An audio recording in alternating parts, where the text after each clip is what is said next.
Hey everybody, we're back. I'm in the studio. I'm going to paint today with you all, and I'm going to go back to my red background. And I'm going to do a still life that's in a landscape. So I hope you hang in there and watch me go through the process. We're going to try something different today too, as Jane's going to read off some of the questions that we're getting off of the videos, and a lot of you will probably have the same questions, so that'll be a good thing. And don't forget to go to my website, janeslifkagallery.com, and you can go to the shop page where you can purchase, there's 10 classes up there, and they're $25 a piece, and they last about an hour, and you would download those. And also, if you go to the workshop page, it'll list my future workshops, where they're going to be. They're starting to come in now, and they're mostly in Florida right now, so. But anyway, check all that out, and I'll see you at the canvas. Hey everybody, I'm back. I'm here with this, with my painting, my canvas. I drew this on with Hooker's Green yesterday, and so I wanted it to be bone dry when I did this next step. Jane saw this and she said, "Don't you always, that looks greener than it's ever looked." And I go, "That's because I didn't draw it on top of the red. I drew it on top of the white, and then I'm going to put the red wash over it next." So that's what I'm going to do. I usually buy real inexpensive student grade paint. This is, it's good paint, but I always buy this for my background. And I don't waste space on my palette, so I just get a little paper plate and put it on there. And I use these little paper plates and sponge brushes when I'm putting on my background. And you know what you don't have is your rag. That's all right. Oh, you don't need a rag for that. I do, but I'm just gonna, this is just gonna be a quick, cover of my canvas. Didn't you get some questions about the background? Yeah. Some people ask, why do you paint this? This color before. And I noticed one thing about the gold. It was okay, but with this red, when you paint like the cool colors like green and blue up against it, it just makes those colors sing and pop. And it also sets an overall tone as it, little pieces seep through. I can also start, blocking in my lights with white and my darks with a lot of, deep dark Hooker's Green. I can get and then this kind of acts as a mid-value. Plus, just a blank white canvas is so intimidating. Yes, it is. Look at that. It's got a little surface on it. Now, what size canvas are you? This is a 20 by 20. Okay. And you were asking me earlier about gesso, right? Yes, some people have been asking. And these canvases, I buy them at the big, the box art store, and they come pre-gessoed. You can buy regular raw canvas like I used to do in college, and stretch it yourself, and then you would put the gesso on over the the canvas itself. So there, I've got that pretty. You don't want to overdo this because I don't want to lose the tooth of my painting, on the canvas. So, if you just put the paint too thick, then you're gonna lose some of that, and the paint will just slip around on top of it, on the surface. That was confusing. Too much paint buildup makes the canvas surface slippery, and I don't like it like that too much. So the paint can't grip to it. That's right. Okay, you lose the tooth. Lose the tooth. All right, so I'm going to take this out in the sun, let it dry, and come back and start painting. Hey, we're back. I just picked this up. I had it sitting out in the sun, so it's kind of bone dry. You can also use a hairdryer if you want. And I'm going to start painting. And I got to tell you, this scene, I was doing a plein air thing out at this mansion in Florida here called Sedona, and it's out in the country, and we a bunch of plein air painters went, and I brought a vase of flowers, an empty wine bottle, and a wine glass, and some fake fruit, and I set up my, because I knew there was a porch there with some furniture, and I wanted to do an outdoor setup. So this is kind of my photograph, and this was probably about 15 years ago, And so I'm going to, and I drew this out, but I didn't put in this mask where this is going to be a tree up here coming down. This is going to be probably like a section of a live oak tree. Might come all the way to my flowers on the table. And then it's going to end up having the, the moss coming down, which is so Central Florida. I am going to start with, I'm going to add my light, where my light is. So I'm going to go in with just some white.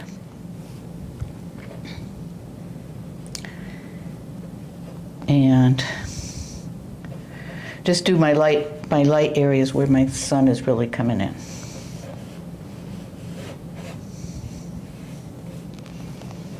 So Jane, did you have any other questions? Well, I was just wondering what direction is your sun coming in from there? Well, I can't really tell. Okay. I would say probably the left. Okay. But there's a shadow cast in this picture all the way across the middle. So it's almost like it's front on? It's probably around noon. Okay. So. And actually, I can see here, it's coming in from the left because these, the side of the chair here. It's bright. Yeah, it's lighter on that one side. Okay. Well, one question that we get a lot about is, what do you call your style of painting? Oh, I call it, well, it could be one painter that was kind of similar described as this kind of interpretive realism, which I like that because it's not an abstract, it's realistic, but yet it's interpretive. It's just my brushstrokes trying to tell the story, and as few brushstrokes as possible. And I also call it kind of painterly and kind of impressionistic. I let my brushstrokes, be seen. I'm not trying to make everything look real and perfect. I can tell. These are my flowers here, and then my fruit is going to be light on one side. Sort of like that. I'm going to go in with my shadow color.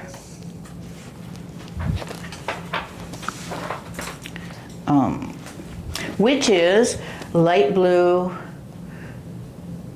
violet, a little bit of purple dipped into my Naples yellow. And I'm just going to pick up a little more purple and blue. The shadow of the tablecloth. This is cloth.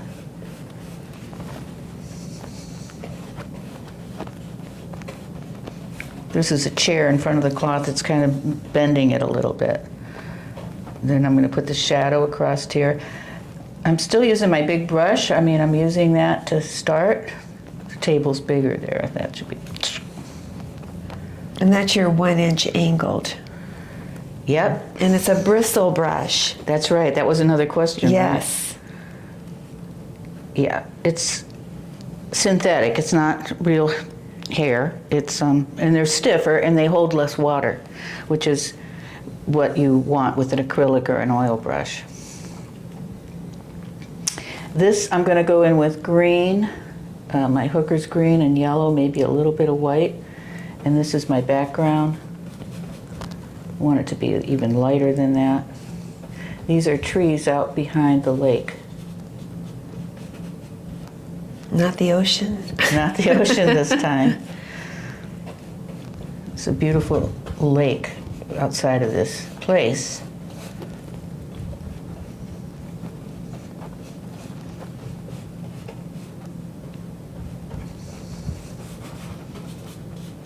If I were to go out there today and do a plein air, I don't think I would take a still life setup. I would look for things that were available to me. There. Yeah, but that's just, we change.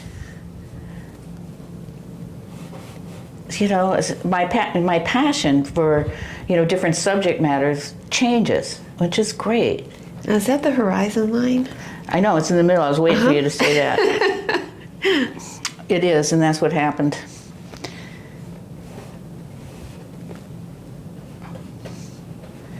But I don't think the horizon line is totally dominant.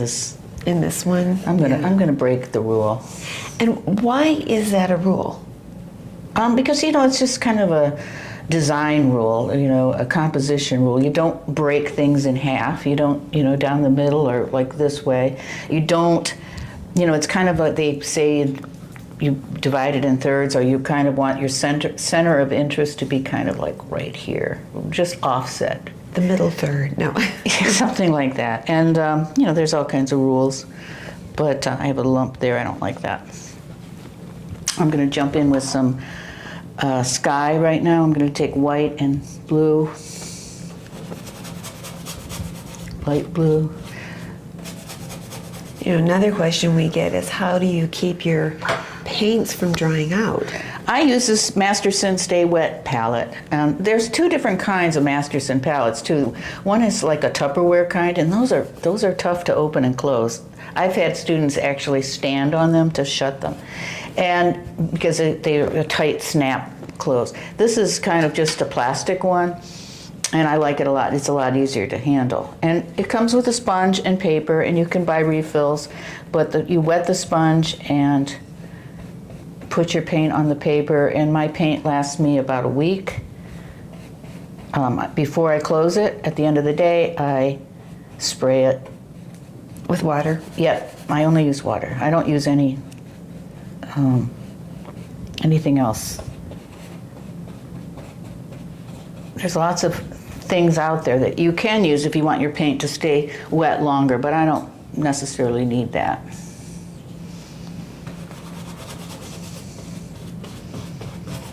This is the sky.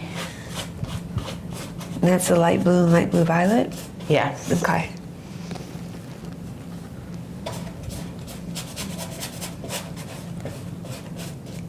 I'll be doing my tree again.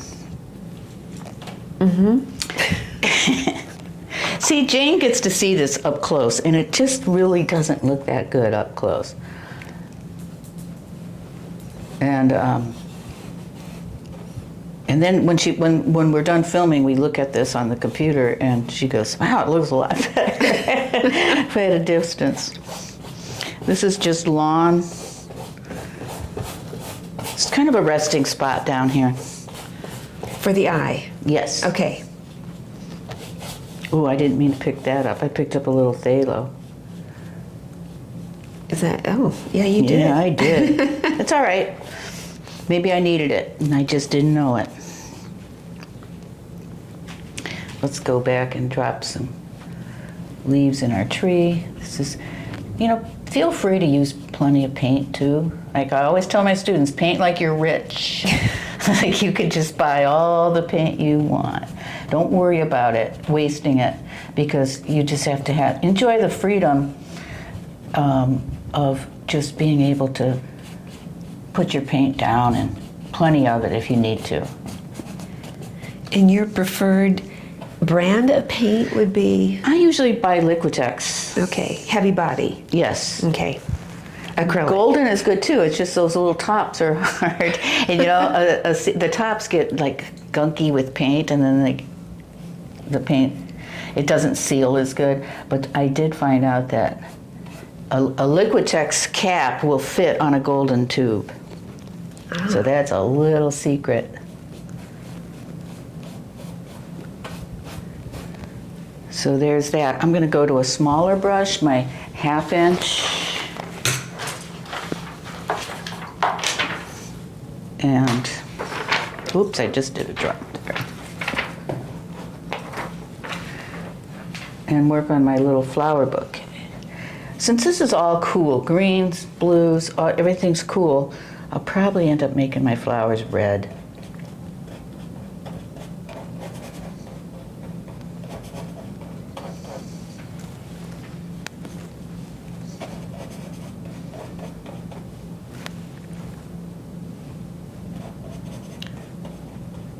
I was thinking of, you could put anything you want on, if you make this painting, do this painting, you can make anything you want. You could put coffee, tea, or nothing on the table, a book.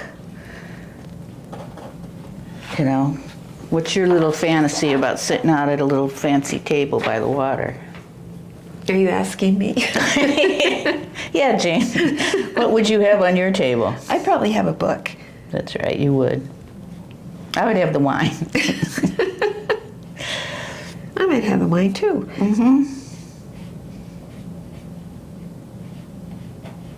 Sometimes with the book, it's good to put a pair of glasses. You know, you can just get into the story.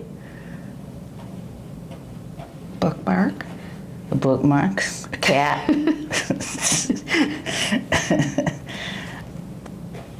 This is my fruit. This can be a pear. See? Do you see them? Not yet. I see their shadow. Yeah, there they go. There, Yeah. that's it. Let's see. I might have to, I'm going to go,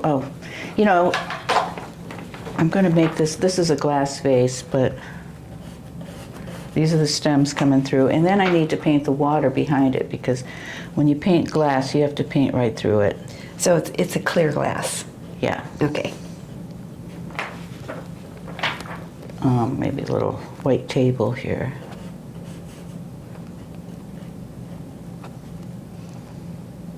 I lost my wine bottle.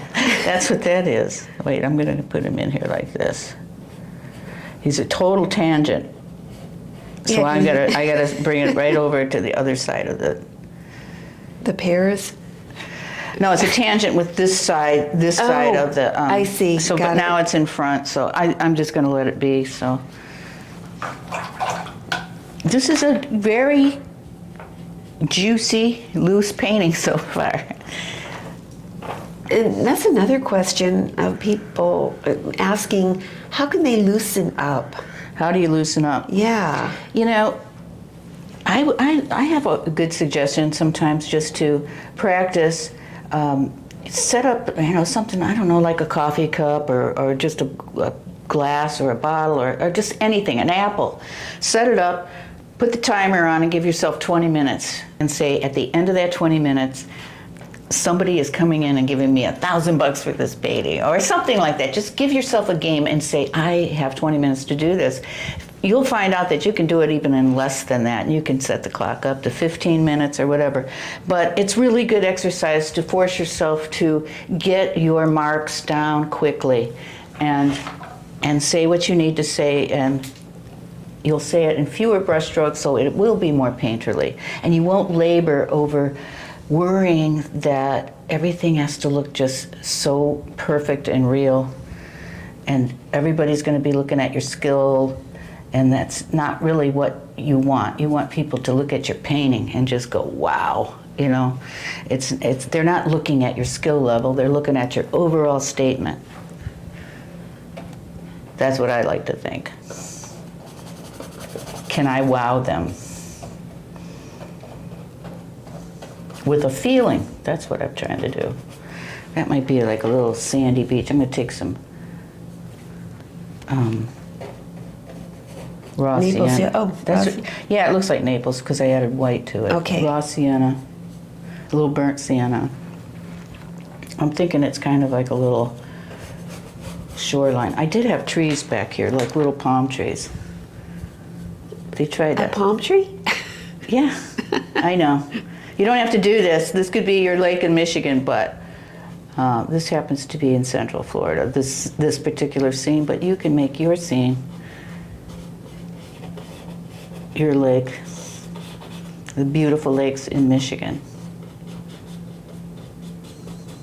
With nice sandy bottoms and not mushy bottoms like Florida.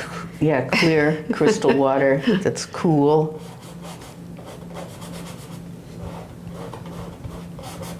And blue, the water is so blue.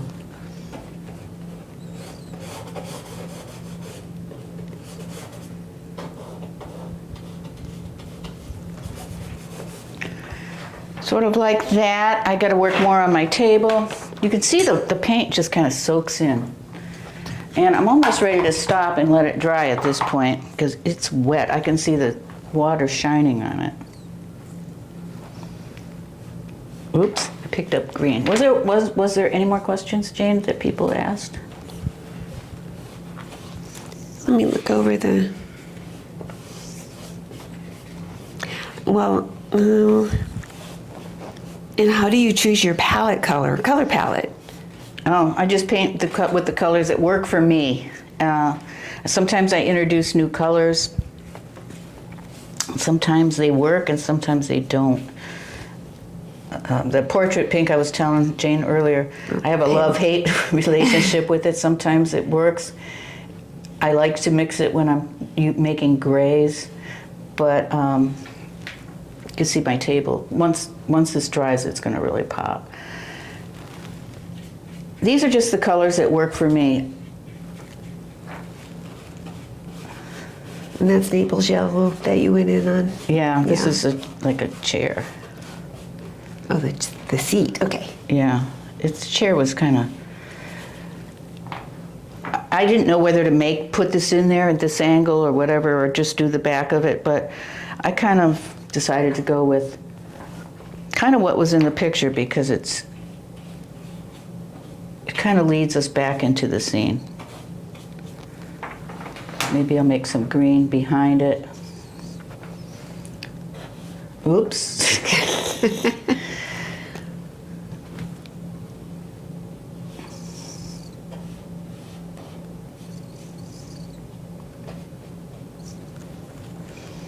I know, Jane. But wait till you stand back. You're going to be so amazed. I always am. Oh my God, she really knows what she's doing. And you know, I did learn a lot of things when I was a watercolor painter. I learned a lot about composition, and I learned about hard and soft edges and lots of things. And we were talking about that earlier, and it's just like sometimes I found that watercolor was so spontaneous, and I loved it for that. And you know, sometimes you just let the paint run and do its thing and let it work for you. And I do that with acrylic. Sometimes I think I try to control it a little bit too much, but sometimes it does do its own thing and work. So you just have to learn how to, or figure out, or just have the intuition to know when to leave something alone or when to get rid of it. So I'm going to let this dry, and then I'm going to come back and work on a little bit more detail. Okay. And I'm going to show Jane how good this looks from a distance. Hello, everybody. I'm back. I just pulled this in off out of the courtyard. It was sitting out in the sun. I'm going to take my 1/2-inch brush. I want to get into some detail here. And I was standing up looking at it. It was lying on the ground in the sun on the sidewalk. And I was looking at it and I was like, I don't like the shape of this vase. I don't like it the same height as that bottle. So I'm going to redo that a little bit. Maybe I'll just bring it like down to here and maybe... No, that's a tangent right there. Mm-hmm.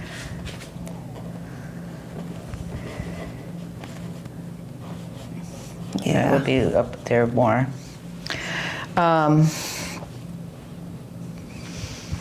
You know, I could just kill that wine bottle. I'm gonna kill it. Okay. I'm gonna put another glass. Because why drink alone, right? So I just think or maybe that wine bottle could be sitting in the background. See how we make, you know, we have to keep thinking as we go, and you're getting to witness my thinking process, which is kind of confusing, I'm sure. And be malleable as you screw up. Yeah. And then you can just mold it into your next That's concept. right. It'll work. I'll will. make it work. This is going to be a white wine? Yeah.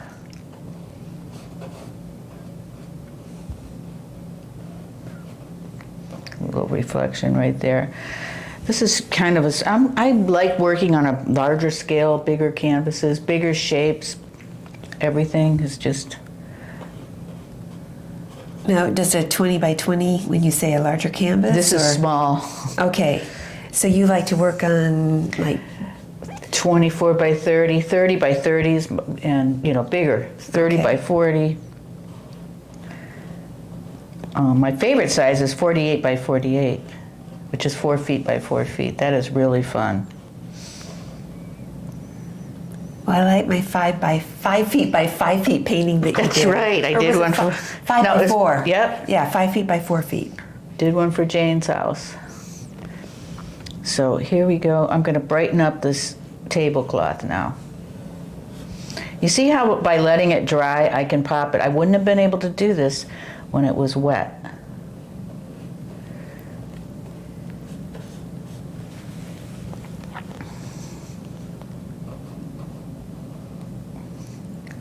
I was going to kill that wine bottle, but no, I'm not.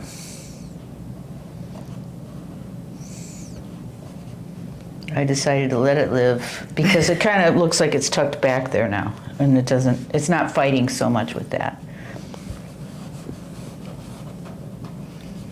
Getting rid of the same plane.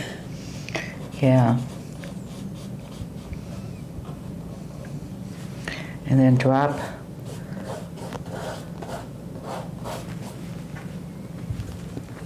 See how the table just brightens up? Yeah, as the paint dries and Yeah, it just takes it better. You gotta be patient if you're gonna use acrylic and let it dry. People say it dries too fast. Well, if you like to blend a lot, yes, it probably does, but I don't really blend. I'm gonna get the darker side of my chairs. and that's Burnt sienna, Burnt and sienna. I'm going to put a little hookers to make it a little darker.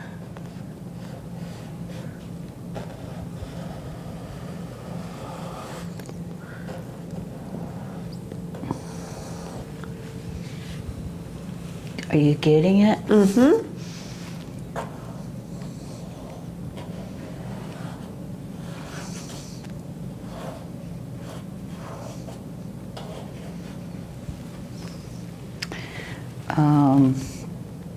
I'm going to go in and outline this guy a little bit more. Do you see how I jump all over the place? And do you have a reason for that, or it's just No, wherever it's you move? just how what I notice, and then I move in on it. And then I'll look up and I'll say, oh my gosh, I need some stems and defined leaves here, like that. See, I let my brush do it. Point down, smash, drag, and lift.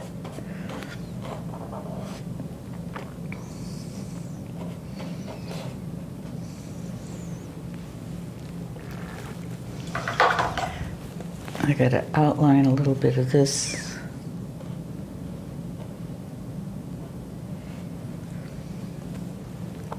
Maybe pop a little bit of light on this wine bottle so you can see him back here.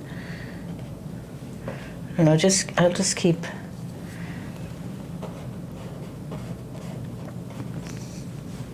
adding little bits of more detail as I go. So this is like a little back of that piece of fruit. And, I'll come back later. I'll come back. I just have to keep moving.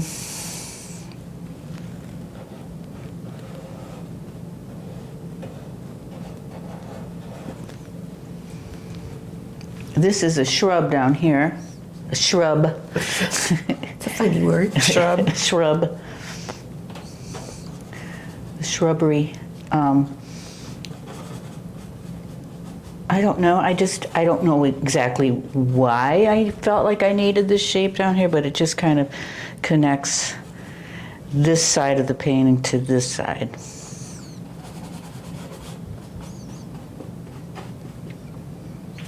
I could maybe describe it as maybe it's some sort of a flower bed. I'm going to get... Acrylic's fun because you can just try different things, let it dry. If you don't like it, paint over it. So therefore you should be a freer painting because you have nothing to fear. I know, I come into your studio sometime and going, where's the person that was in that painting? I go dead. I killed him. It's true. That's just like a little, little pretty little flower bed there. It makes your eye flow more around the whole canvas, too. It does. It does. And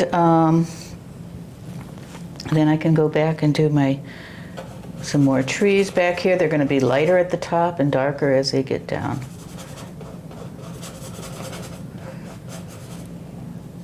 I just kind of basically go over everything again.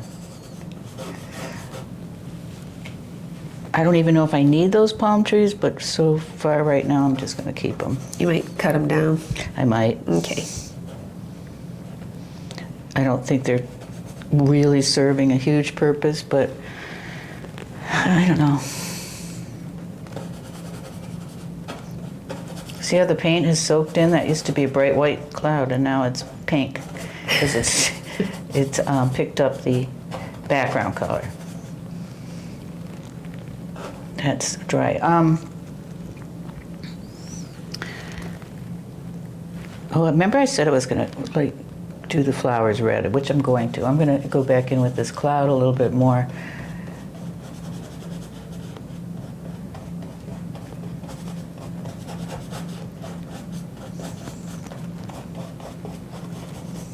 I'm gonna throw a little Naples yellow. A lot of Naples yellow.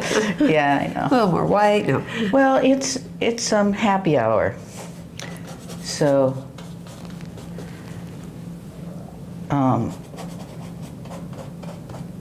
it's that beautiful time of the day.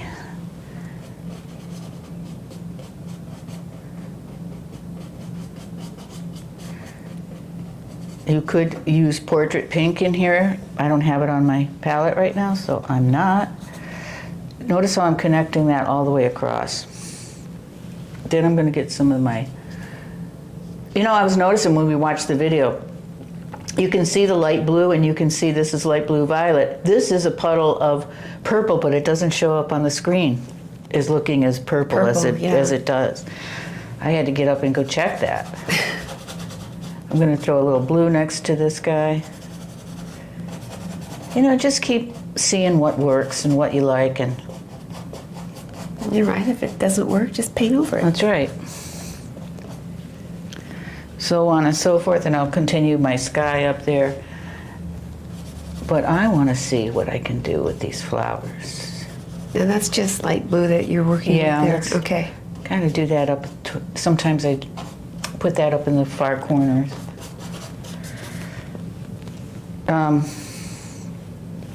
I got to repeat it. I got to move it around. To unify this painting, I'm going to throw some in here.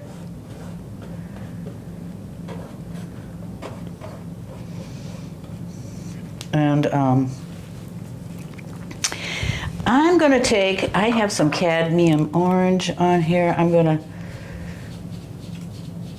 pick it up with some cadmium red light and kind of do these like, whoa. That's orange. Yeah. It's like red to me, but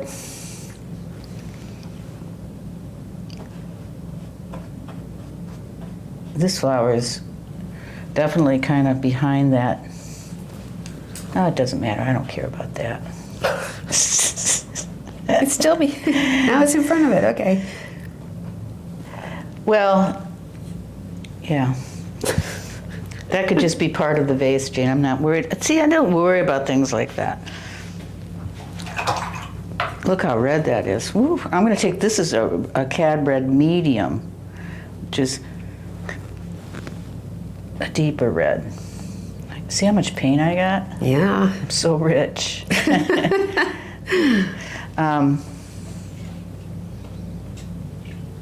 Now, I'm going to have to put some red somewhere else. I might just flick it here in some of my glasses. I don't, but the red is popping throughout the painting. Mm-hmm. Yeah.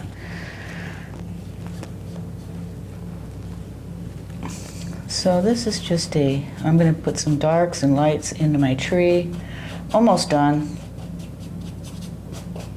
Because I have said everything I need to say. about this scene. It's I'm done with it.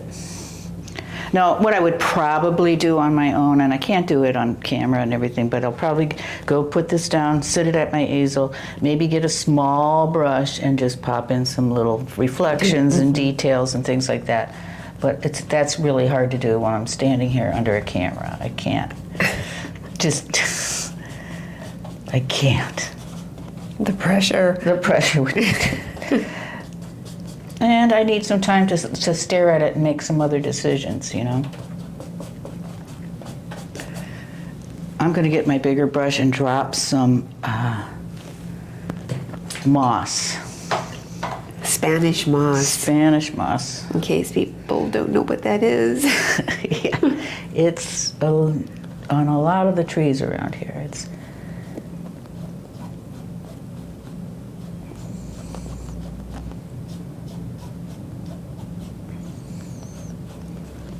I kind of picked up a lighter, like a sienna. Well, this is really wet. I'm not going to be able to pick this up. It'll just drip like crazy. I just using a lighter color. Picking up some light. Sort of like that. So I think at this point, I'm just going to, this chair needs to be a little, I always do this. I always say I'm going to stop and then I see something else. No, Don't stop. Maybe it's nice and dark under here. This chair is really sloppy, but it's got a lot of character, right, Jane? Yes, it does.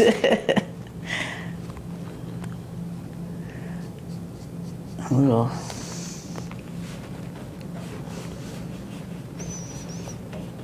Just giving this some texture.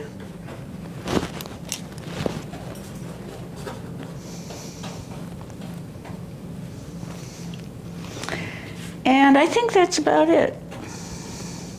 Okay. Lots of paint here. I got a lot of paint.